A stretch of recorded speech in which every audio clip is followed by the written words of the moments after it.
Hi, I'm Hal Roberts. This is Bridge City News. Here's some of the top stories we've been following. The names of the 5 hockey players accused of sexually assaulting a woman back in 2018 have been revealed. Members of the Alberta Medical Association are speaking out online, saying if they don't receive financial help soon, more doctors may be leaving. And the Canadian Taxpayers Federation is calling on the City of Calgary to drop its paper bag tax. The Alberta director of the CTF will have the details. Your nation, your province, your southern Alberta. From the heart of Lethbridge, it's Bridge City News with Hal Roberts. Thanks so much for joining us.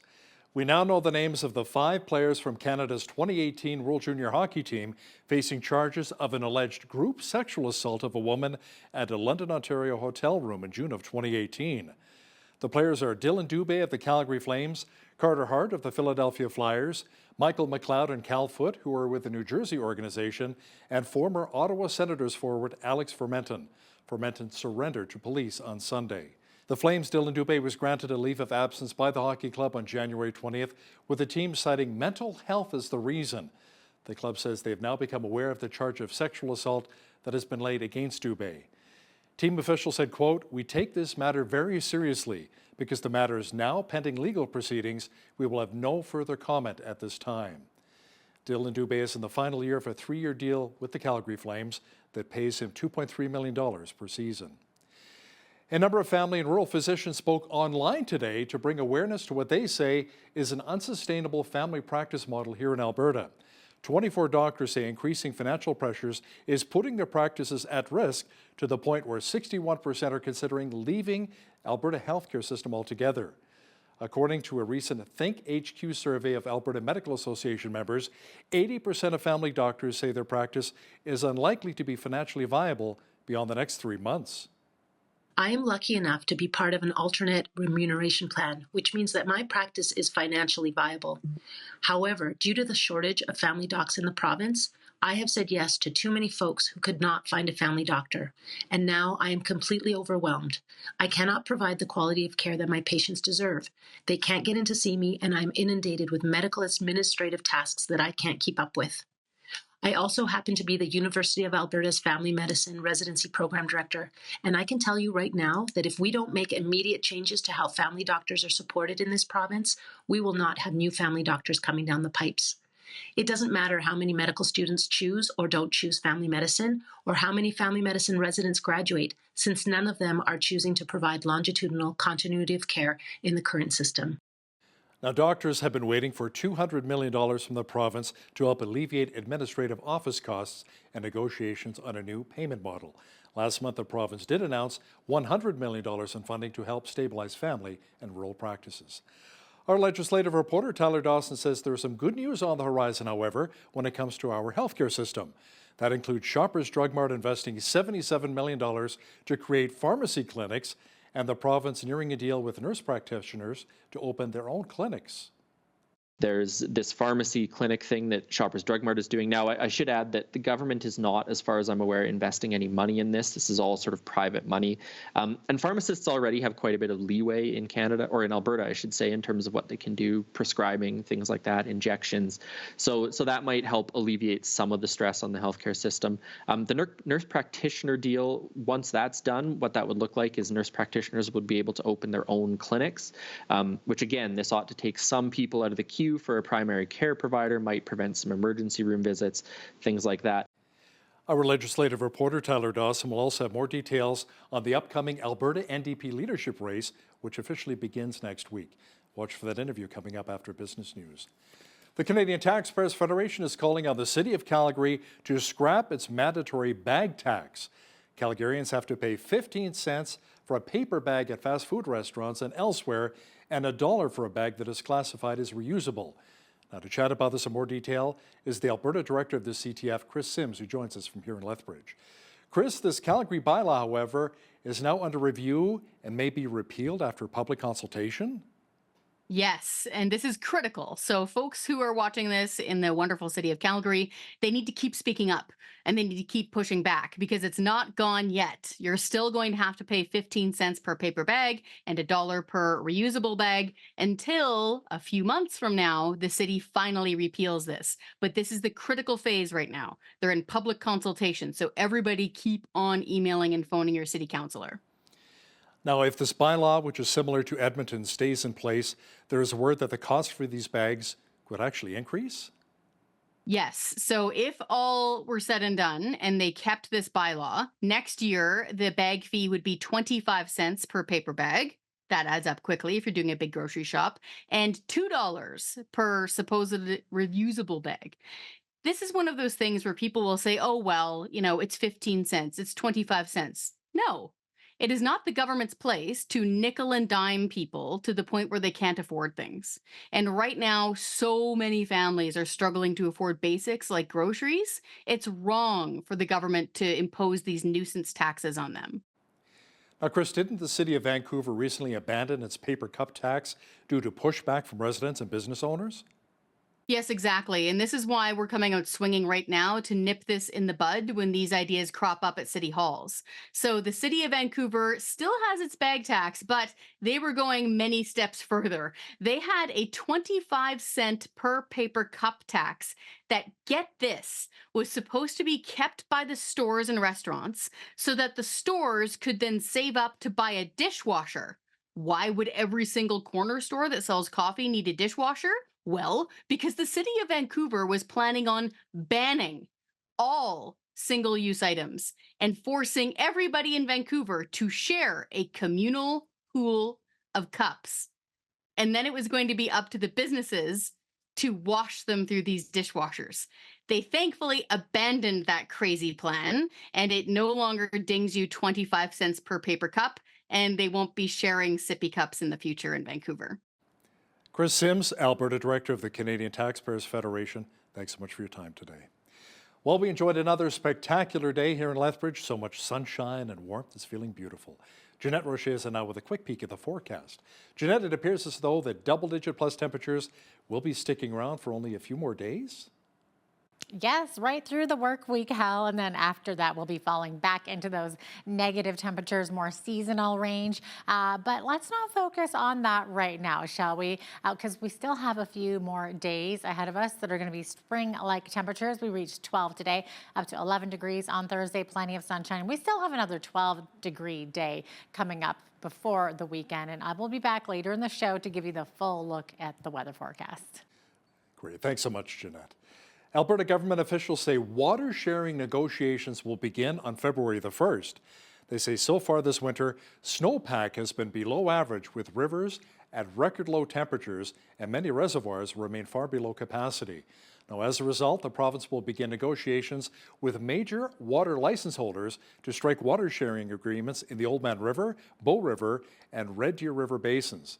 Officials say if a severe drought occurs, these agreements would see major users use less water to help others downstream. In Alberta, there are 25,000 groups that hold licenses for 9.5 billion cubic meters of water. The Drought Command Team will select and prioritize negotiations with Alberta's largest water license holders. You know, some cooler temperatures are on the horizon for Lethbridge following close to record high values. And many of our trees are prepared for the cold, but some may need an extra layer. That's according to Grant Colling, who's the owner of a local tree care service. Colling says there are a few ways you can really protect your plants. Realistically, they're out there. There's no winter coats for trees. Just avoid watering. Try to keep the soil temperature cool if you can. That doesn't mean park a truck on it. Antifreeze and trees don't get along all that well.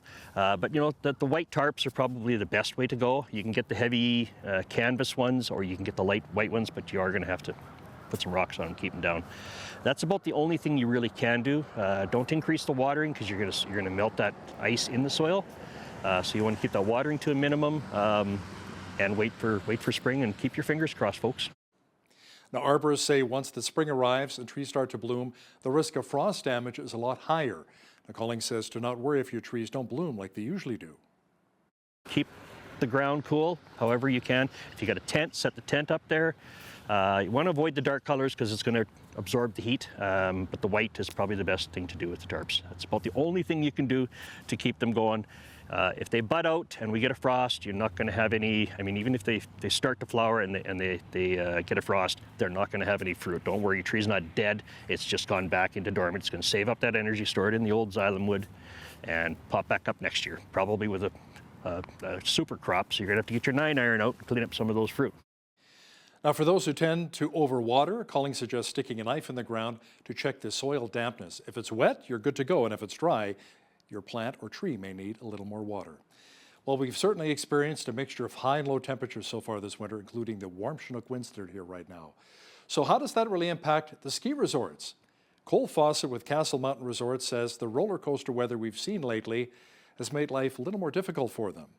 Some weeks are good, some weeks are not so good, but nonetheless, we carry on. We're persevering as best as we can and rolling with what Mother Nature and El Nino brings us. In terms of days operated, we're only a few days off of normal, or what we would call our new normal since we installed snowmaking in 2019. So that hasn't changed a whole lot. What has changed is, the amount of terrain that's been open and available for the public. So the amount of trails, the amount of runs, the amount of natural snowfall, and then certainly, the temperatures. Like, in the Crow's Nest Pass in December, I went back 30 years and I couldn't find an average temperature as high as it was in December of 2023, this past December. Nonetheless, there is still skiing. The machine-made snow that we have laid down is really what is keeping us skiing to the valley bottom right now, to the base area. And in the upper reaches of the resort, there is still some pretty darn good skiing with base depths still in excess of 1 meter. So it's just, you kind of need to go a little higher to get the good snow this year than maybe we'd be accustomed to. And it's definitely a little more lean down at lower elevations. Fawcett adds that the expected snowfall later this week at Castle Mountain will hopefully bring more visitors to the slopes this weekend.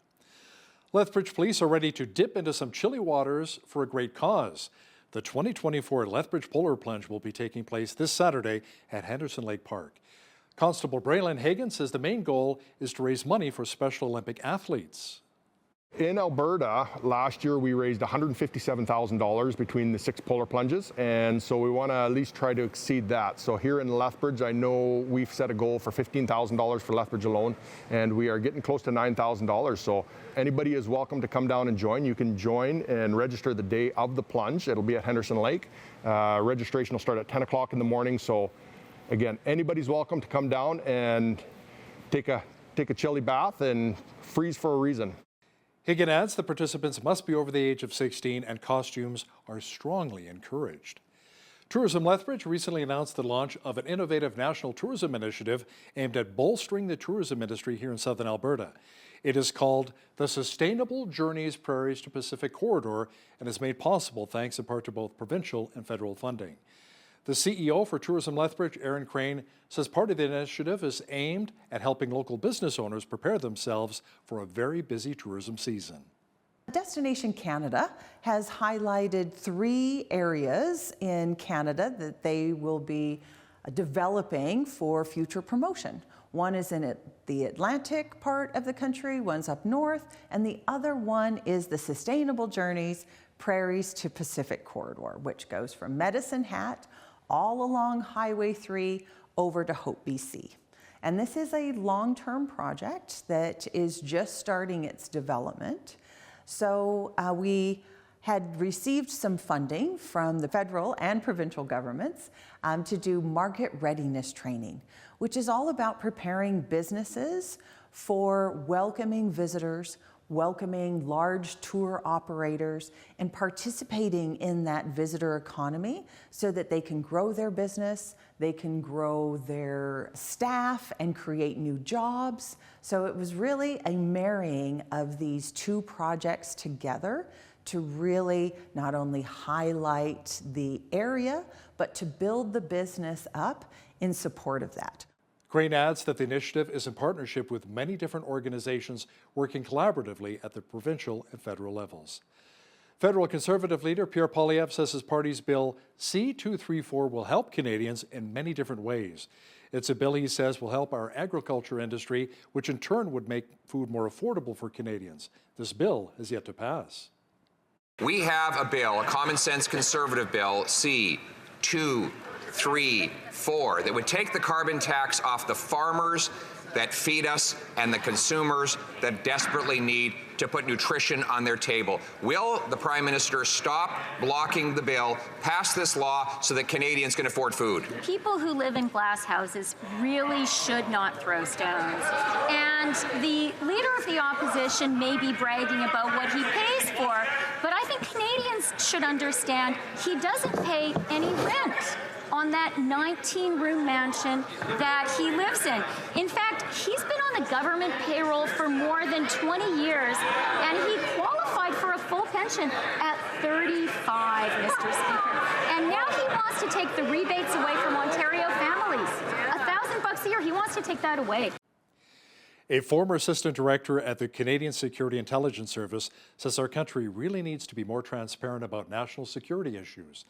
Alan Jones testified on Wednesday before the inquiry into foreign interference of the last two federal elections. He says although there are good reasons to protect security information, there are also ways to disclose more while protecting sensitive sources. He said that is at the heart of how the inquiry should proceed. And I was a little concerned that the impression would be left that this focus was on wrongdoings by whoever, which changes the complexion of a number of things. One, it changes the complexion of requests for disclosure, particularly if it's to third parties, where a third party, if it's another country, is, because other countries are watching this process, this is public, that another country, if it is asked to disclose into a commission on wrongdoings, then may take something of a defensive position about what it is willing to disclose compared to a request for disclosure for fact-finding. Israeli Prime Minister Benjamin Netanyahu has told families of 18 hostages that efforts are being made right now to get them released from Hamas and out of Gaza. He did not, however, reveal details on talks of a new hostage release agreement.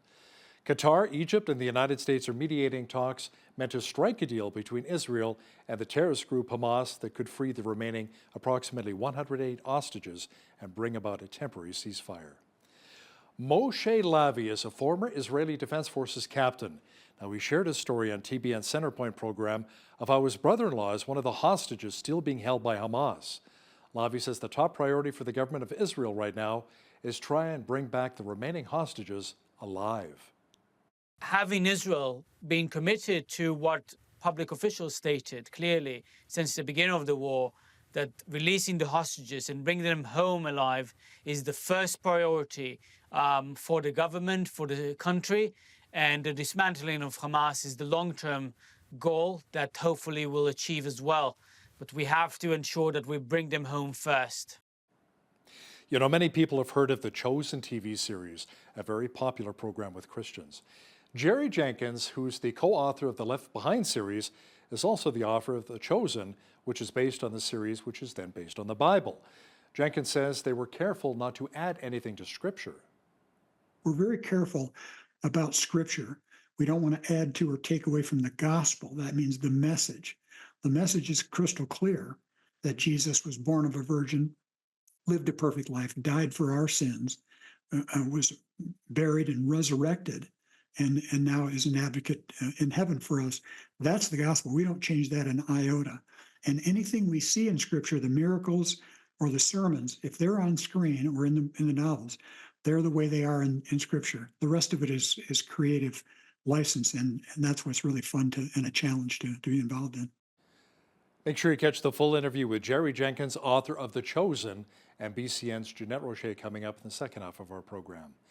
A storm has dropped close to 17 inches or 43 centimeters of snow in Anchorage, Alaska.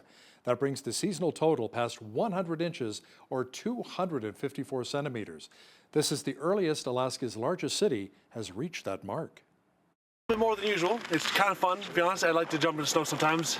It's a little hard since they haven't cleared the sidewalks to walk here, so I slipped and fell a couple times. Right.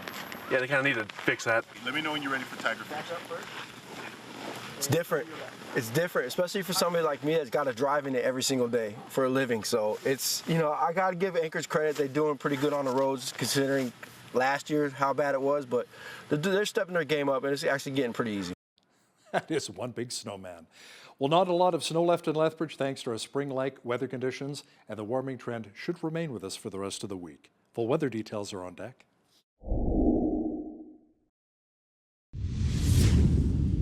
The record high temperature for this day is 13.9 degrees, and we're getting fairly close to that here in Lethbridge. Jeanette Rocher is now with a full look at the weather forecast. Jeanette, we'd better enjoy the mild temperatures while we can, since things may be cooling off considerably by the weekend. Yeah, that's right. We're going to be diving back into that seasonal range and saying adios to these beautiful double-digit temperature days right here. As early as the weekend on Saturday, even we'll be back into the single-digit range. And then after that, getting into the negatives, which of course is more seasonal for this time of year. So we were looking at that high of 12 today. Didn't quite break that record like you mentioned there. We would have had to reach 14 to do that. But a beautiful 11 degrees on Thursday, 12 degrees on Friday. We're not quite out of it yet. And then on Saturday, that's when we're going to see that high of 5 degrees. We're looking at a chance of rain there, and then rain mixed with snow on Saturday night. As we get into Sunday, we are looking at periods of snow, -6 for a high. That's going to feel different for sure.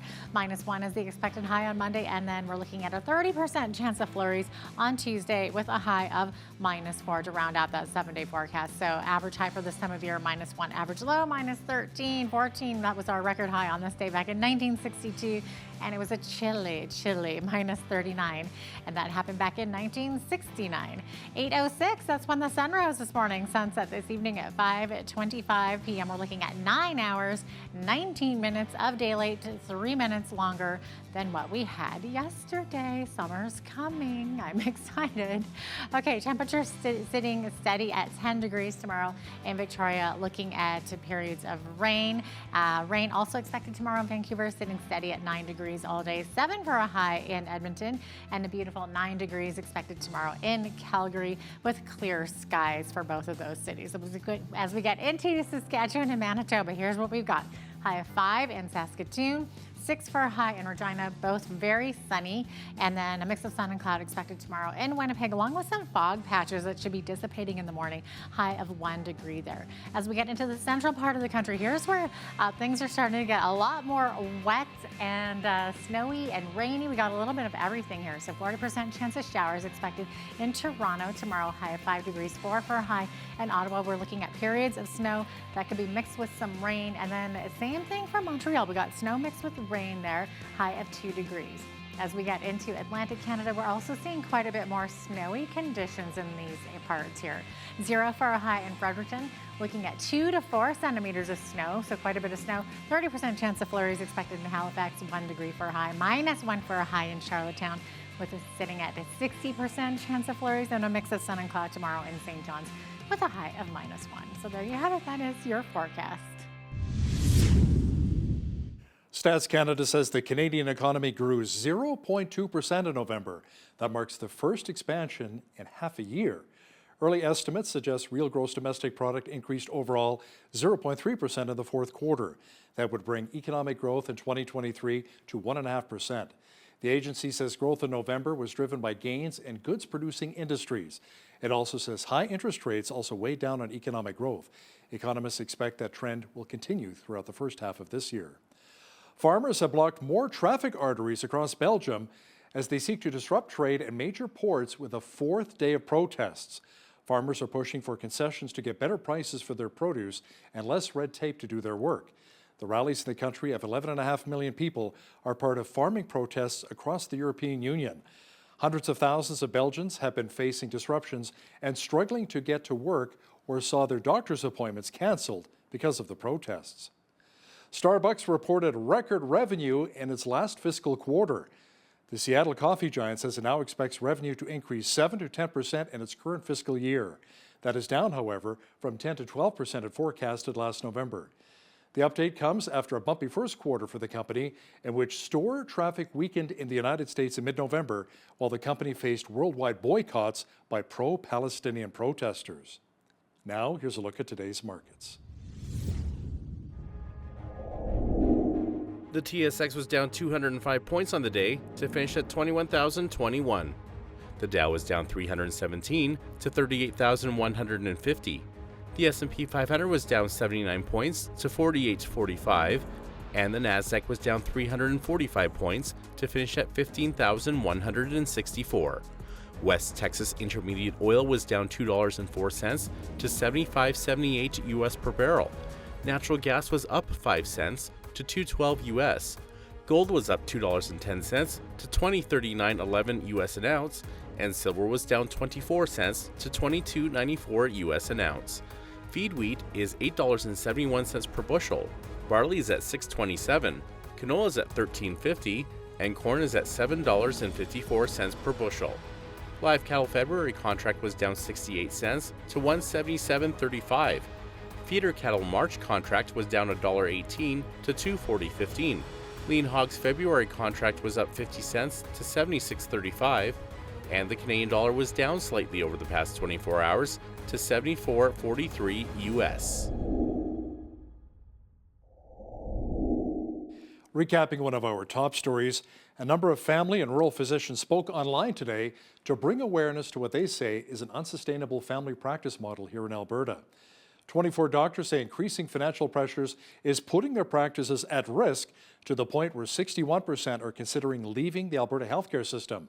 According to a recent survey of AMA members, 80% of family physicians say their practice is unlikely to be financially viable beyond the next 3 months.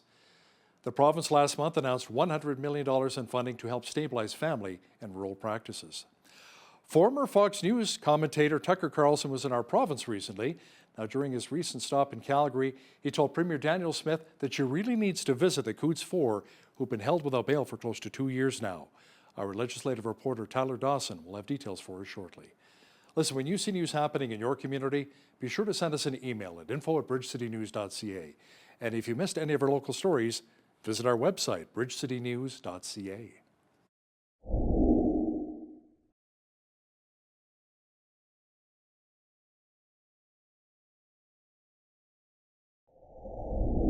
The race to replace Rachel Notley as Alberta NDP leader begins on February 5th and wraps up on June 22nd.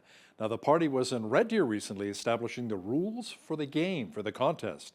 To chat about this in more detail is our legislative reporter and the Alberta correspondent for the National Post, Tyler Dawson, who joins us from beautiful Canmore. Tyler, there were 2 rules which stood out to you. What were they? Well, the first one is that the NDP is sort of going to evaluate new membership signups. So the way it works, to pick a party leader, you sign up, you get your party membership, and then you get to vote on who you want to be leader.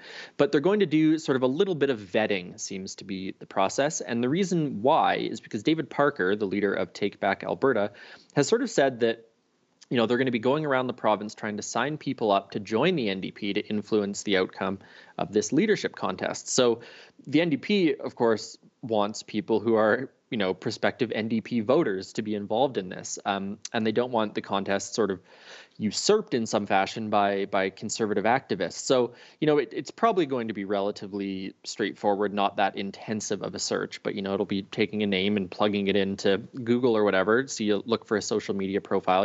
If David Parker signs up for an NDP membership, probably pretty unlikely he's going to actually get it, I would say. And so the idea is just they want people who have similar values, similar perspective on politics to be involved in this. So that's the first rule. The second one, which is also really interesting, is that in order to run for the leadership, they've said that you need to have been a party member prior to August 5th, 2023. So that basically restricts the field, in theory, to people who are sort of longer term, more committed members of the party, the names that we've all been tossing around, Kathleen Ganley, David Shepherd, etc.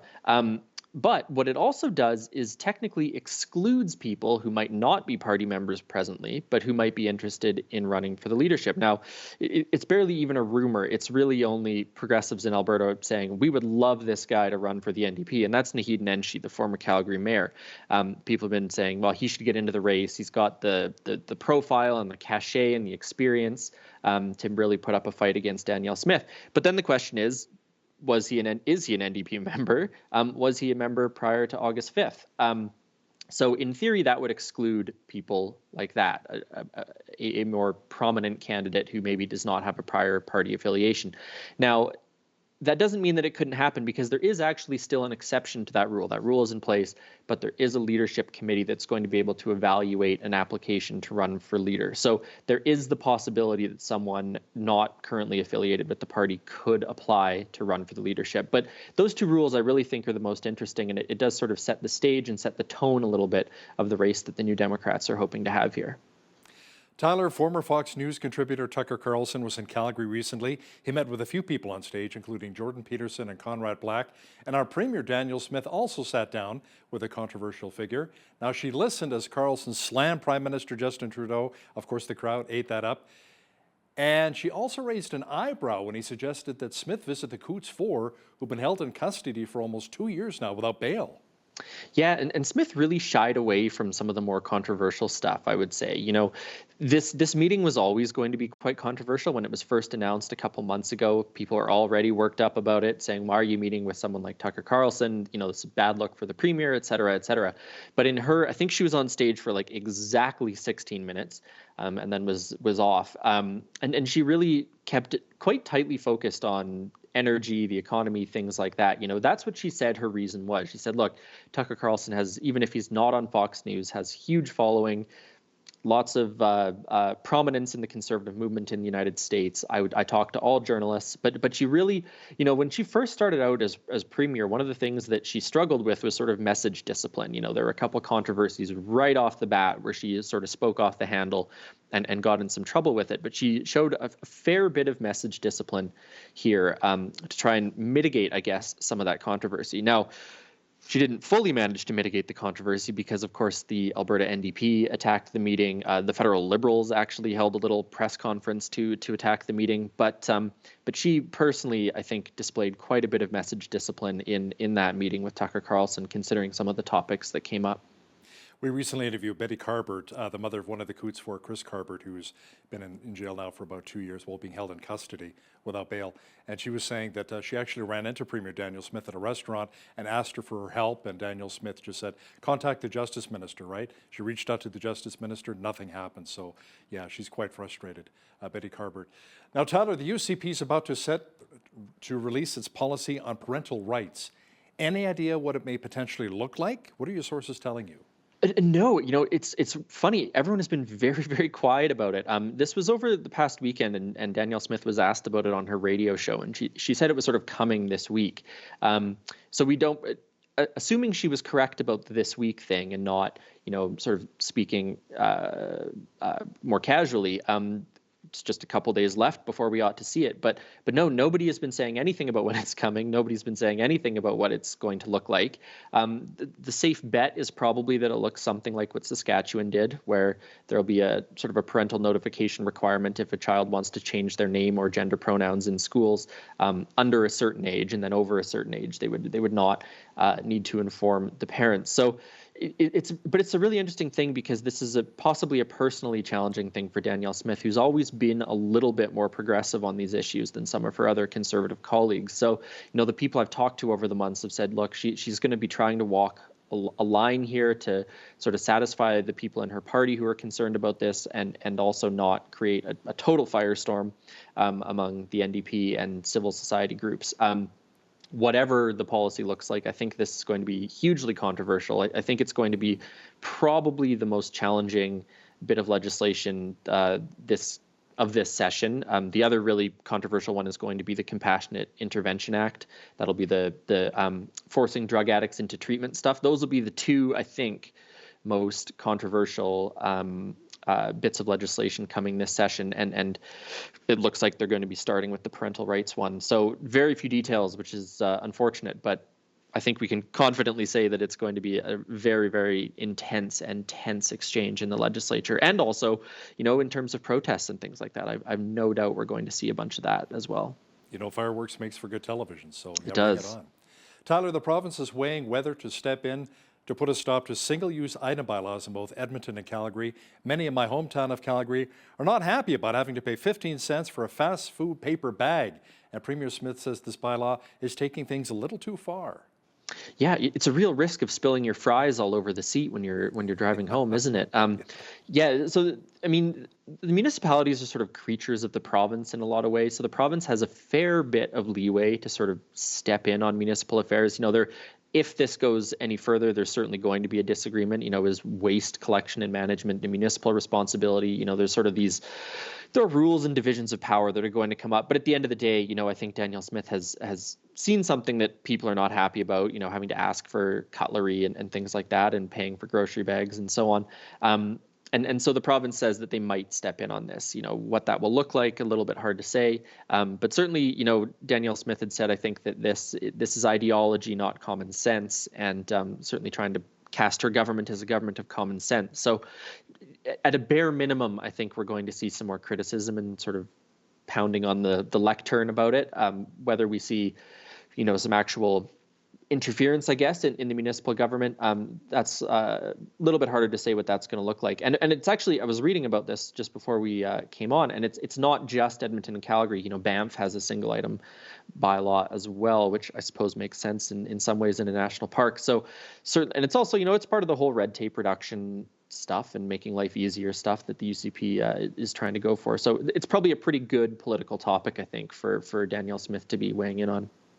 There's some good news when it comes to our healthcare system here in the province. Shoppers Drug Mart is investing $77 million to create pharmacy clinics, and the province is nearing a deal with nurse practitioners to open their own clinics. And Tyler, doctors, meanwhile, are still waiting on around $200 million to help with administrative office costs and negotiations on a new payment model. Yeah, so some good and some bad. Obviously the healthcare system's been a huge topic of conversation for the past, 20 years, but more precisely the last sort of 8 months. When Danielle Smith became premier, she tied herself quite closely to this issue, which some have told me that they think was a bit of a misstep, that she's sort of taken some personal ownership of the state of the healthcare system, which of course means if it doesn't improve, she's at risk of being blamed for it. But there's all these things afoot. There's this breaking up of Alberta Health Services into 4 different units that has been pretty controversial. There's this pharmacy clinic thing that Shoppers Drug Mart is doing now. I should add that the government is not, as far as I'm aware, investing any money in this. This is all sort of private money. And pharmacists already have quite a bit of leeway in Canada, or in Alberta, I should say, in terms of what they can do, prescribing, things like that, injections.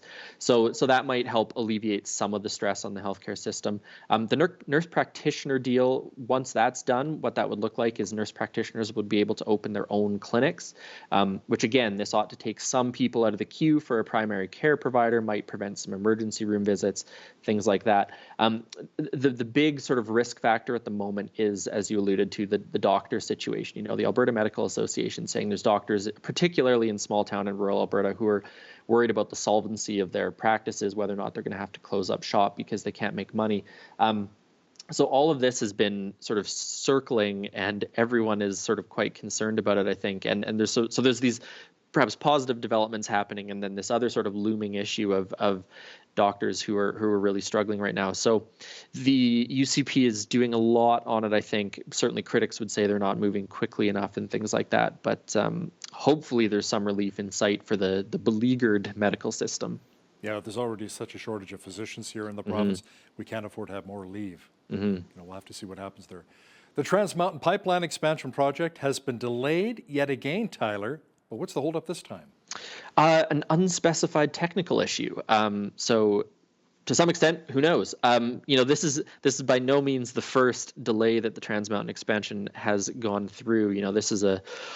It's got to be 10 years of delays and problems at this point. I mean, this was a thing during the Notley years, during the Kenny years. But it was close. That's the thing. It was really, really close. It was supposed to be opening towards the end of the first quarter. So sort of in early spring seems to be when they thought it was going to be up and running. And oil producers have been sort of stockpiling oil, barrels of oil, to send down the pipeline. This will increase the capacity of the Trans Mountain Pipeline from, I think, about 300,000 barrels a day to about 800,000 barrels a day. So doubling and then some the capacity that pipeline has. And so part of the issue, part of the risk is that if there's all this oil sitting there that doesn't have anywhere to go, that could start bringing the price down for Western Canada Select, that's the issue we had back, if people remember, in the Kenny years when there was talk of, buying oil oil tanker trains and shipping them by rail and all that kind of stuff when oil was trading at like -$ per barrel. So a little bit of a financial issue for some of the oil companies, potentially, possibly a little bit of a budget issue for the Alberta government once they get into budget making,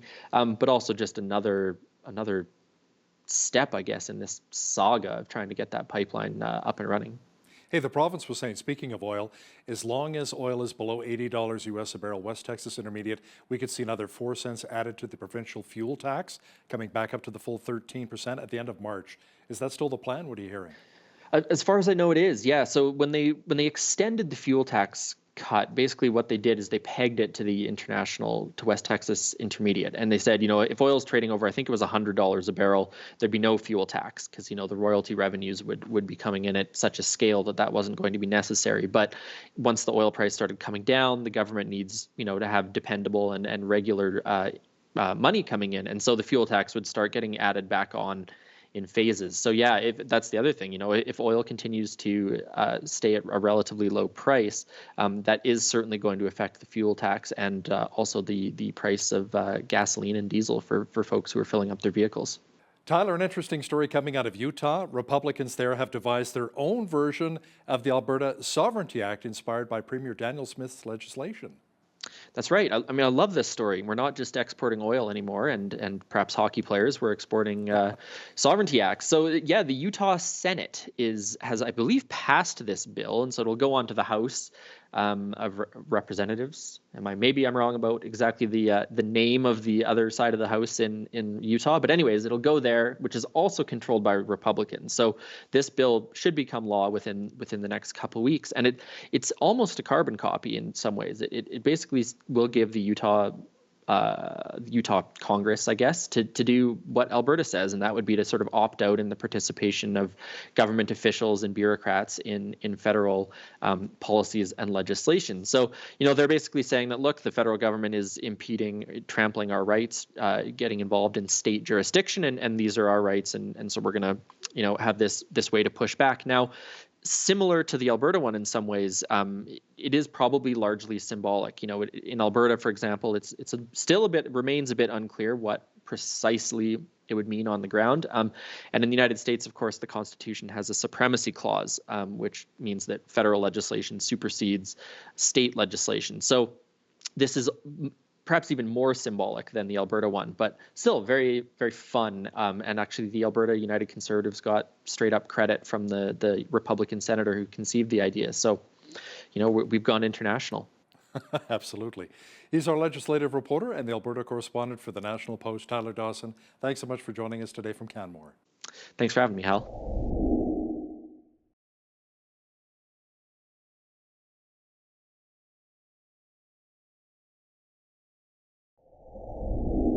Well, undoubtedly, some of you may have had the opportunity to see the television series The Chosen. And today we're excited to have with us Jerry Jenkins. He's a best-selling author, perhaps best known for being the co-author of the Left Behind series. And his latest book is The Chosen, and I Will Give You Rest. This is the third installment of the Chosen novels and is based on season 3 of the series. It is great to have you back on with us again, Jerry. Welcome back to Bridge Thanks, City. Jeanette. Always good to be with you. Okay, of course. So, Jerry, you're the father of Dallas Jenkins, the creator of the Chosen series, right? So how much influence did you have on the series personally? Well, I'd love to take all the credit, but it's really Dallas's own deal. I helped him get started in the business, 20 plus years ago. But this is his own thing. And so I feel like I'm sort of pressing my nose up against the glass, asking if I can play too. I've always thought that everything he's done has been brilliant, but this time I was right. This time you were right. Well, there must have been a little bit of brilliance passed down from you, right? We'll give you some credit there. And of course, Jerry, season 4 of The Chosen is being released in theaters February 1st, right? So the series continues to break records around the world. So why do you think this is the case? Well, I really think it's, Dallas and his co-writers on the scripts have really done an incredible job of making this story accessible. We've seen movies and TV series about Jesus many times, but they always portray Jesus they portray the God part of him, which is true and great, but it makes him inaccessible. I mean, he's hard to identify with. We see him as sort of this ethereal person, and he's perfect. We know that. But sometimes these characters tend to speak in King James English and march around everywhere and speak very somberly. And then with the disciples, the people that were chosen to surround Jesus, and the women, Mary Magdalene and some of the others, Mary the mother of Jesus, we see these sometimes as stained glass window characters or statues, and imagine them again as these people we put on pedestals. But the scripts that these guys have written and how they've been acted out by these great character actors is that they're real people and they have foibles and faults. Now, Jesus doesn't, but to show his humanity, they give him a sense of humor and this great sense of camaraderie with his friends. And I think it just allows everybody, myself included, to see these guys in a whole new light, that they're like us. And that, especially other than Jesus, they're people with flaws and failures. They can be annoying, they can be petty, they can fail and backslide just like us. And all of a sudden, the story takes on a whole new view. And I think that's what's reaching people. Like you said, relatable, huh? And of course, Jerry, your novel is based on season 3 of the Chosen series. So can you explain what the differences are between the book and the show? Yeah, a lot of people wonder, since most TV series or movies that are based on books, it starts with the book. In this case, the book sort of comes last. This series is based on the Bible, and then plausible creativity on the part of the scriptwriters. And then I come in after that and write a novel based on those scripts and what you see on the screen.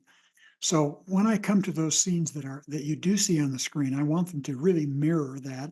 It always irritates me when I go to a movie based on a book or vice versa, where they don't jibe. And I think, where did that come from, or why isn't it the same? But I'm allowed to add more creativity to this, more inner monologue from the characters, more backstory. So I'm really having fun with it. The sequence is there, the characters are there, the story has been there for 2,000 years.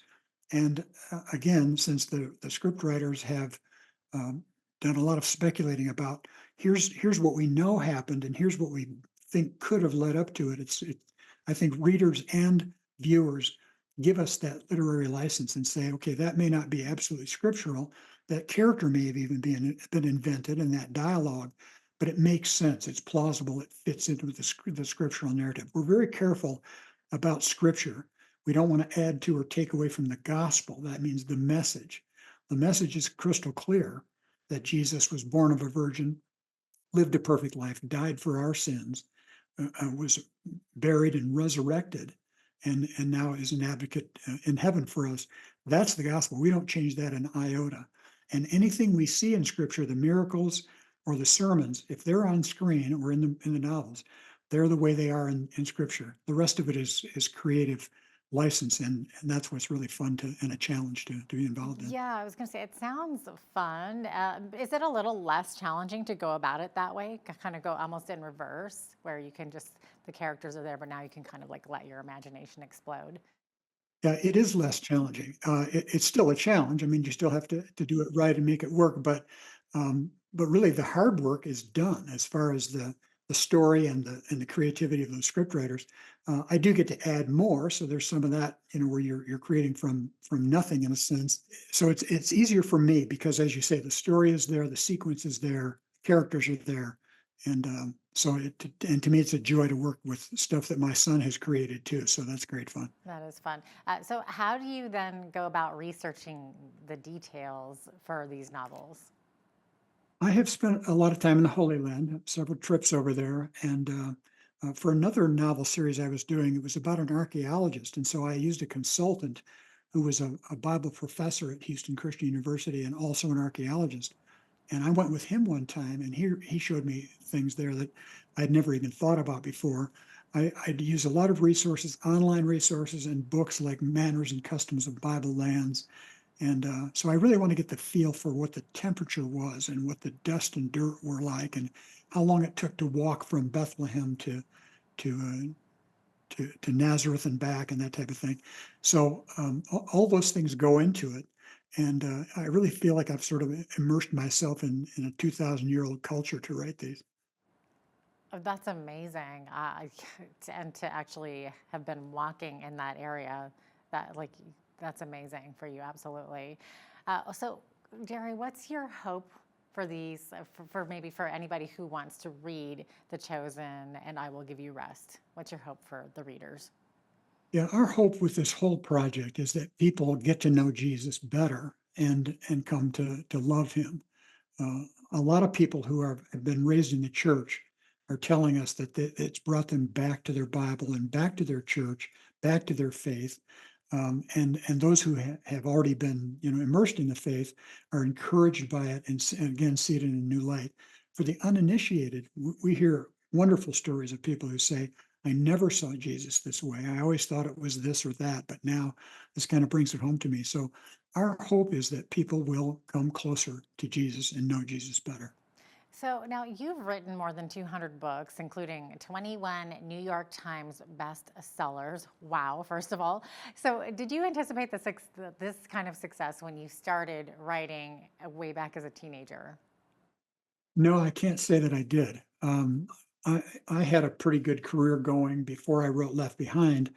I had a full-time job, plus I was writing on the side, and I had some bestsellers and some healthy books that would have allowed us to put our kids through college and pay our house off, that type of thing. But Left Behind was actually my 125th book. And when that hit, it changed everything. I mean, that 90% of my total sales are from Left Behind books. And nobody would ever predict, success like that. And then to have the same thing happen, in fact, even in a greater amount to my son, basically a generation later, it was about, we were both in our mid 40s when this hit us. So for me, that's been, almost 30 years ago. And with Dallas, he's in his late 40s now. Never expected to see this kind of phenomenon, and to have it happen twice in the same family is sort of a miraculous thing. And it's in a really strange way, it's humbled us rather than make us feel like, wow, we've really pulled something off here. It's like we realize this is a God thing and we're just hanging on for dear life. Right, and especially how it hit mainstream as well, like with the Nicolas Cage movie and everything. Just tremendous success for your family. Yeah, it's been a blessing. We really feel blessed by it. So what advice would you give to any young viewers who've been dreaming to become a successful author? Well, one thing I want to tell new writers is that, starting your career with a book is the wrong way to start. A book is where you arrive. It's not where you start. You start with short things, learn to be edited, get to know editors and proofreaders, and sell short things to magazines and that type of thing, and grow into this. And I teach writers online. If anybody wants to check out, we have everything from free daily tips all the way up to courses you can buy at jerryjenkins.com. I'm not here to sell stuff, but that's available if people want to learn to write. So you do offer writing courses on your website then? Yeah, I have about 2,000 online students. So it's about half the time I spend during the day is doing that. Oh my gosh. So tell me a little bit about that. Like, how might that be helpful to those young budding authors? Yeah, as I say, we have daily free things, blogs and tips and that type of thing. And then as far as courses, I have what I call the Jerry Jenkins Writers Guild. And for a monthly charge, you can belong to the Guild. And we have 4 new features each month. And all the old features have been archived down there. So if somebody signed up today, they'd have 6 or 7 years worth of 4 big features a month where we edit things online. We have master classes and interview people in the business, and so there's all kinds of resources there for people, and we've gotten really good response, and a lot of people have become published through trying this. Wow, that's fantastic. Now, have you yourself ever suffered from writer's block? I understand what people mean when they say writer's block. I think it's a myth because no other profession can claim this sort of conceit. You can't call your boss and say, I can't come into work today, I have worker's block. So for some reason, right? writers, yeah, and, but But writers somehow decide, well, since I don't feel like writing today, I must have writer's block. Well, there's always something to do. It's a job. Get your seat in that chair, research, or get up, take a walk, think, outline, imagine. I do know the feeling of sometimes getting up in the morning and thinking there's nothing I'd less rather do than try to get words on the page today. But I can't stop working because that's a block. I need to say, all right, there's something I can do, and I'll do it. And then tomorrow I'm back on the task. Okay, so if you do have to sit down and write something that day, how do you get through that? I just remind myself that this is what I do, Yeah. and there's no substitute for it. Right. The only way to write is with your seat in the chair. Good one. Okay, so going back to the Left Behind books, what do you most remember about working with Tim LaHaye, your co-author from the Left Behind? Yeah, books? he was really a special guy, and he was about the age of my parents, so there was sort of a father-son dynamic there. And he didn't try to help write these. It was his idea. He was the theologian and the scholar that kept me on track theologically. But I got the fun part. I got to write every word, and I would send him 100 pages at a time or so. And he was a great encourager. He would comment on it and tell me where I'm on base or off base, and help me fix it. And then he would say, "Send me more. I want to know what happens next myself." Plus, when we were at autograph parties or in stores signing books, occasionally I'd look up and Tim would be gone, and I'd look around and he'd be in the corner with somebody praying with them. Was really a devout guy, really a soft heart. He was kind of a polemic. He spoke out very, forcefully about his conservative political beliefs, and he was pretty conservative doctrinally too, which was great. But people thought he was kind of a hard guy that way. But I saw the soft side. He was very generous and very encouraging. And I learned a ton. It was like going to the LaHaye Seminary for 20 years. I bet. Yeah. Okay. So what's next for you then, Jerry? What can we expect to see next from you? Yeah, I'm basically waiting for the scripts for season 5, which are being written right now, and that'll be my next project. I do have a couple books coming out this year. Book 4 of the Chosen novels is coming out, I think, this summer. And then this fall, I have a book that I rewrote called Hedges, Loving Your Marriage Enough to Protect It. And I've done a whole rewrite of that. And that book is needed now more than when I first wrote it. So that's next on my plate. Okay. And if people wanted to follow you, where can they find you? Which social media platform are you on? Yeah, jerryjenkins.com. Okay. So just go right there to the website. All right. Well, it looks like we are about out of time here, Jerry. But thanks so much for making time to be with us today. Really appreciate it. Well, thank you, Jeanette. It's great to be with you. Absolutely. Jerry Jenkins is the author of The Chosen and I Will Give You Rest, which is the 3rd installment of the Chosen novels and is based on season 3 of the series. I'm Jeanette Roche on behalf of all of us here at Bridge City News. Thanks so much for watching.